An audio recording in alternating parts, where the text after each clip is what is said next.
think we've busted their party by you sitting that side. It looks like. आप लोग मेरा solo close-up ले सकते हैं, no problem. That's why Deepika wanted me to sit here. Over the shoulder. Over the shoulder they can get. Deepika, thank you so much for being here. You're looking radiant, absolutely, as usual. Can we please give her a big round of applause? Thank you. They're a little stunned right now. They're a little stunned. All right, control yourself. थोड़ा dignity से Guys, please have your soup, really. मैंने अपने हाथों से बनाया, please have your soup. I just want to tell you people, we are here for a serious cause. We are all supporting it seriously, but we all don't have to be serious. Correct. Yeah, we can have some fun. Yeah. Because we're gonna have some fun as well. Deepika, let's first start with why this began, because you took a journey to speak about your own struggles. That was very brave that you did that, very unusual that you did that. Talk us through that period when you were making that decision to speak so openly about this. Good evening, everyone. You know, you used two words. You said brave and unusual. But when I spoke out in 2014, I didn't think it was brave or unusual. I just felt that I was being honest with an experience that changed my life forever. And for anyone who's ever experienced mental illness, it can be, I'm not saying it is, it can be a lonely journey. And I think that's when I realized that speaking up is how I wanted to take that journey forward. It was my learning, probably my calling, where I felt like even if by speaking up, if I was able to impact just one life, the purpose would be served. Where in 2022, I never imagined that today, you know, if you asked me in 2014, would I be sitting here having this conversation with you about the incredible work the foundation has done? No. At that point, it was really about just doing one interview on a national television or one interview just to be able to reach out to as many people as possible and share my experience. And then when I did that, it didn't feel to me like the journey ended there. It felt like just the beginning. It felt like there was so much more to say and so much more to do. And that culminated into the foundation and all of the work that we do today. Wow. If we just go back, and you do so much excellent work with this, I think like you're saying, if it can impact even one life, of course, when you spoke about it publicly, before that you had to speak about it privately because we all acknowledge it and you reach out to somebody, you know, a friend, whoever, to talk about it. And I think that's the first step that people find very difficult to make. So if you can just talk to people about that, did you face any resistance? Did you face acceptance? What happens in that first step? So I give all the credit to my mother for recognizing the signs and symptoms. Because it just happened out of the blue. I was on a career high, everything was going well, so there was no reason or no apparent reason why I should have felt the way I was feeling. But I would break down, you know, for no reason. I would feel, there were days when I just didn't want to wake up. I would just sleep because sleep for me was an escape. I was suicidal at times. And so, having to deal with all of that, and you know, when my parents live in Bangalore, and every time they sort of visited me, even now when they visit me, I always put on a brave front, like everything is okay, and you know, you always want to show your parents that you're fine, you know. And so I was doing one of those things of like, I'm fine, until, you know, they were leaving one day, they were going back to Bangalore, and I broke down, and my mother asked me the usual hygiene questions like, is it a boyfriend? Is it someone at work? Has something happened? And I just didn't have answers. It was none of these things. And it just came from a really empty, hollow place. And she knew instantly. And I think that for me was God sent.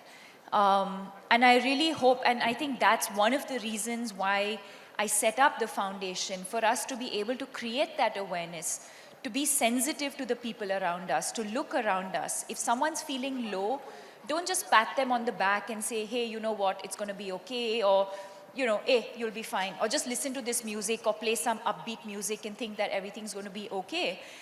If you feel, and this is for everyone in this room, if you feel for a prolonged period of time, which is more than 3 weeks, if you feel a feeling of low or sadness, it is recommended that you see a psychiatrist or at least see a counselor. And my theory is always, I'd rather be overcautious than not. You know, it's the same way when you have, you know, when you have a stomach bug or, you know, you go and see a general practitioner. You can also go and see a general practitioner. That's one of the things that we do. We're capacity building for our country because we do not have enough mental health professionals to serve the 1.3, 1.4 billion people. So one of the things that we do is capacity building by educating general practitioners. So I'd say don't ignore the signs and symptoms. Don't ignore when someone's telling you they're feeling low or not feeling okay. Don't sort of brush it off by saying it's just a one-off. So coming back to this, yes, it's my mother who recognized that I needed help. I spoke to a counselor who I knew. Again, I was fortunate to have known someone within our family circle. And from my voice, she could tell that I needed professional help.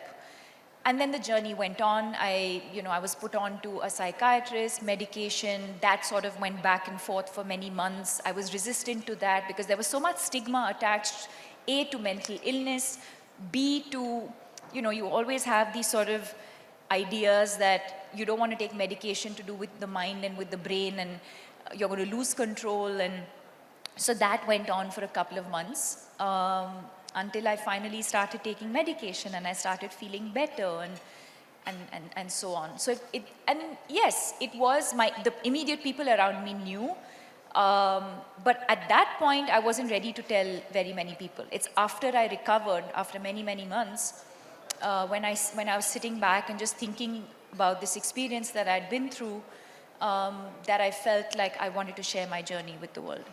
And through this entire period, I think we can give a round of applause for that, please, everyone. Through this entire period, you're getting up every morning and you're still having to put on the war paint and the smiles for the world because you've got to act in movies, you've got to sell movies, you've got to sell products, you're on this high. Geez, on a scale of 1 to 10, what was that difficulty level? Oh, very difficult. 11?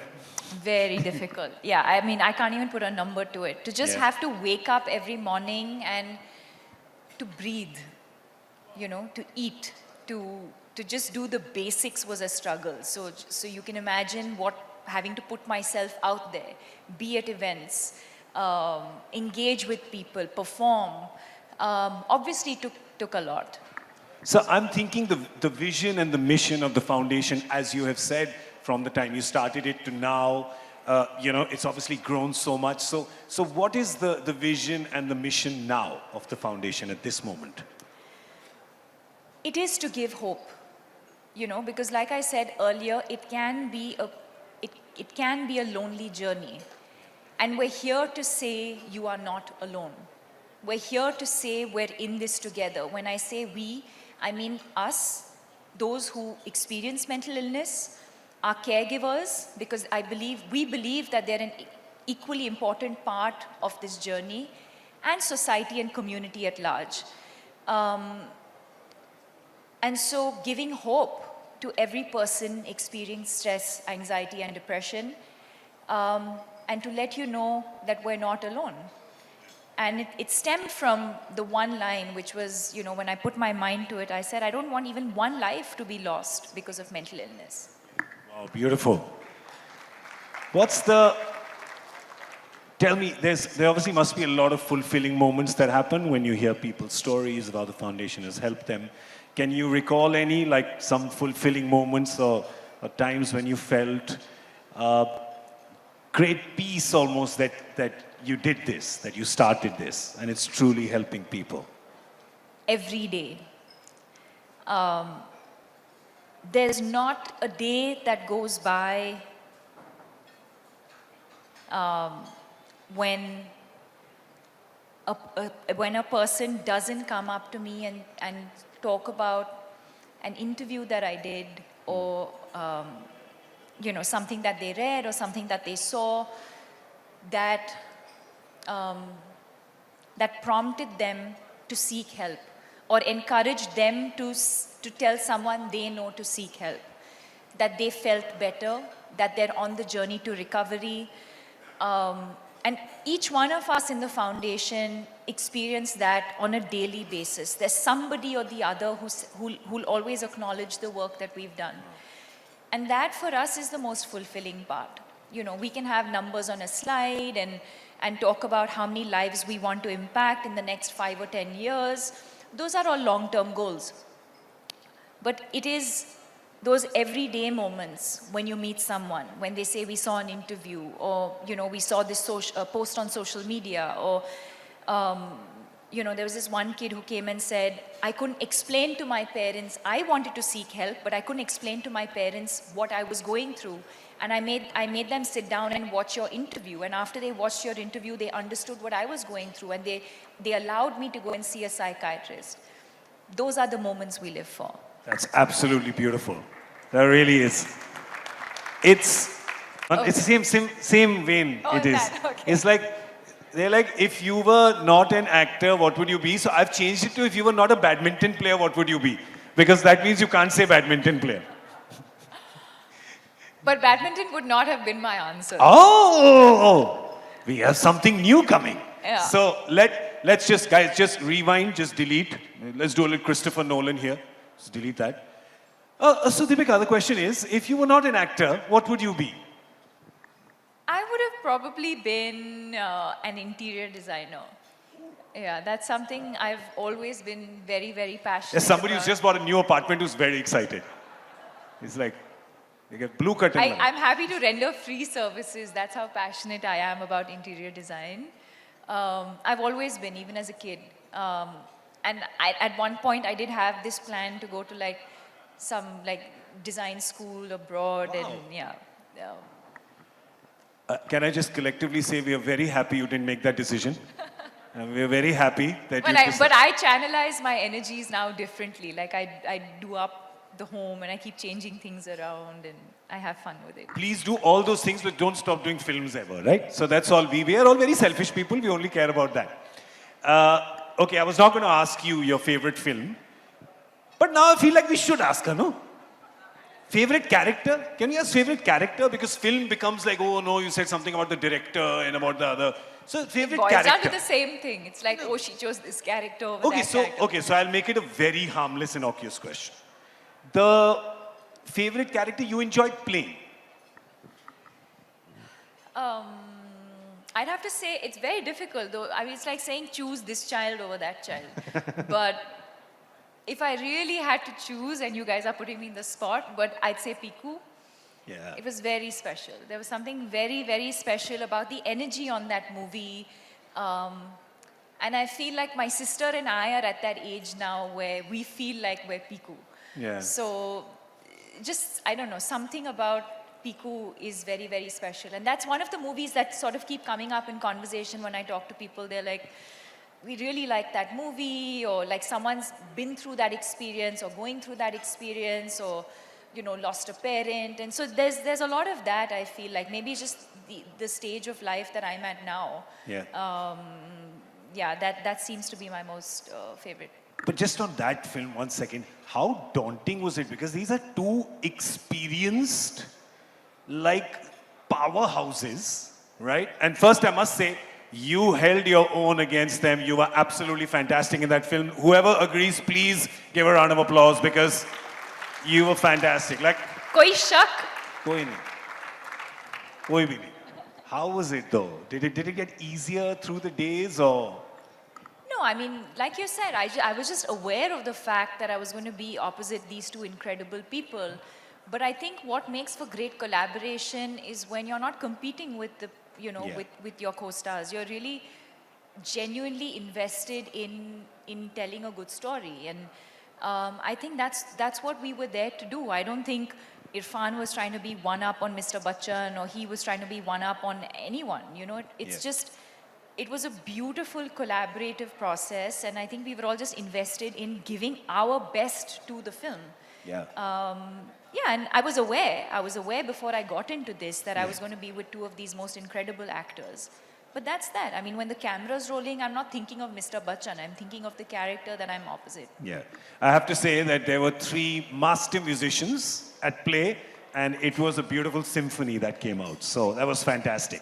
Let's talk about jewelry, because that's core competence for a lot of people in this room. So do you remember, okay, it's a 2-part question. First is, when you were a child, do you remember the piece of jewelry that you really wanted and you said, oh, when I make money or when I grow up, this is the first piece of jewelry I'll get? For me, it's always been more sentimental and emotional than sort of looking at a hoarding or, you know, putting my finger on something and saying, this is what I want. So there were definitely pieces of jewelry, and my sister and I were discussing it this morning. There were definitely pieces of jewelry in our mother's locker that I had my eyes on. And I still have my eyes on Does them. your sister know about this? Yeah, I mean, the good thing is I think our taste in that sense is slightly different. So that's the good thing. So I know that, like, eventually when the jewelry gets split between the two of us, I don't think we'll be scrambling and fighting. But yeah, there were definitely like pieces that as a young girl, you see your mother getting ready, going out, and she takes out her jewelry, she's deciding what to wear. And as a young girl, you're like, oh, that's beautiful. I hope I get that. Or I hope I get to wear that. Forget, owning it, but I hope I get to wear that someday. So definitely pieces like that. And I think being a South Indian, definitely a lot of traditional South Indian craft in the jewelry, which is temple jewelry, which I absolutely love. That's very, very different from, say, jewelry from any other part of the world. And that's something I really enjoy wearing as well. And do you remember the first piece of jewelry you bought when you started earning money? Yes, I bought myself a pair of solitaires. Small. Nice. Ah, look at that. That's the diamond table. Very small, large for me at that point. But yes, I remember buying myself a pair of solitaires. Fantastic. Okay, before we wind up, I think people here want to know one thing about you that nobody knows. Give us something. Give us like one thing, something. Like you drink rasam straight from the katori or something. Just like, we need something. I drink rasam like this. Oh, no. See, that I love South Indian food and rasam rice, I'm sure everybody knows that. I revealed the fact that if I was not an actor or a badminton player, I'd love to be an interior designer. That I'm OCD, does anyone know that? Okay. Somebody said, yeah, I am. Yes, we know. Somebody said, I am. Oh, you know that. Are you as well? Are you? No, you're not. Are you sure? Put her bag on the table. Let's see. Take it away from. Oh, she did. Well done. That I'm very punctual. Does anyone know that?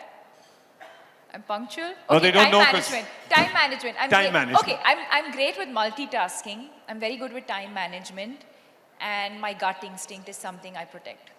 These are all nice, cool things she's saying. Okay, yeah. Fine. I'm a great... Okay, wait. We were hoping for like something which makes you more human like us. Do I win a hamper or no for this answer of mine? There's no...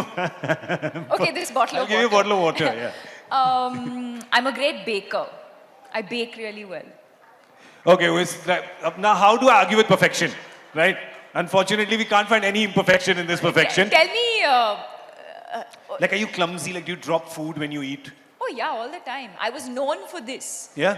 Like, when I was small, and now she's going to start laughing, we never remembered restaurants based on... my family never remembered restaurants based on the name of the restaurant. It was the restaurant where Deepika dropped milkshake, the restaurant where Deepika dropped a fork, the restaurant where she spilled sweet corn soup on herself. So that's how we remembered restaurant names. Nice. And I think that's how those restaurants are now advertising in Bangalore as well. This is where Deepika spilled soup, so please come and have some. Ladies and gentlemen, Deepika Padukone, a big round of applause, please. Thank you so much for being here. Thank you. Thanks, everyone. Can we please have a big round of applause?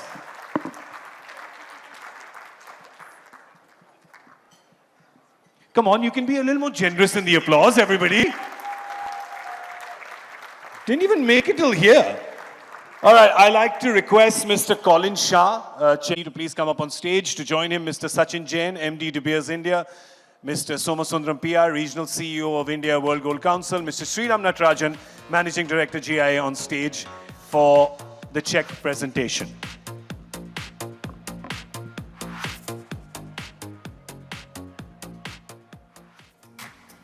Ladies and gentlemen, this is also all of you. Thank you so much for your time, your donations. Thank you so much for your generosity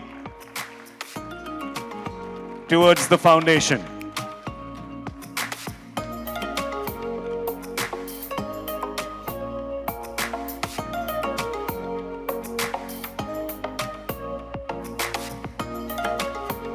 Thank you so much, gentlemen.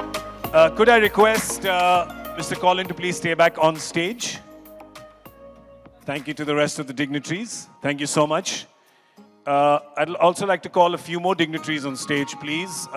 Mr. Milan Choksi, we could have you on stage. Mr. Shailesh Sangani, Mr. Mansukh Kothari, Mr. Sabyasachi Ray, Mr. Ajesh Mehta, Mr. Ram Babu Gupta, Mr. Suvankar Sen, Mr. Ashok Gajera, Mr. Ashok Seth.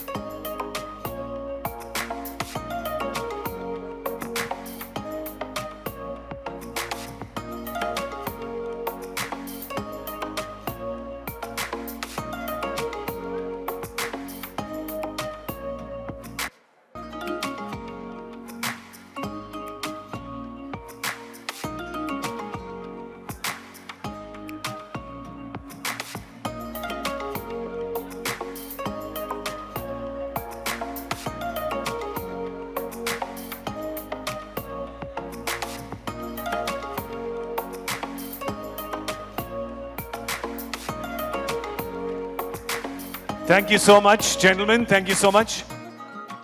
Can we have Deepika's mic, please?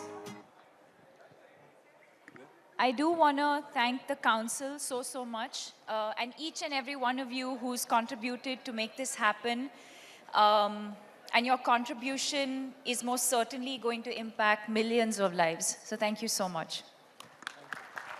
A big thank you to Ms. Deepika Padukone for gracing this evening with her presence. Thank you so much for being here.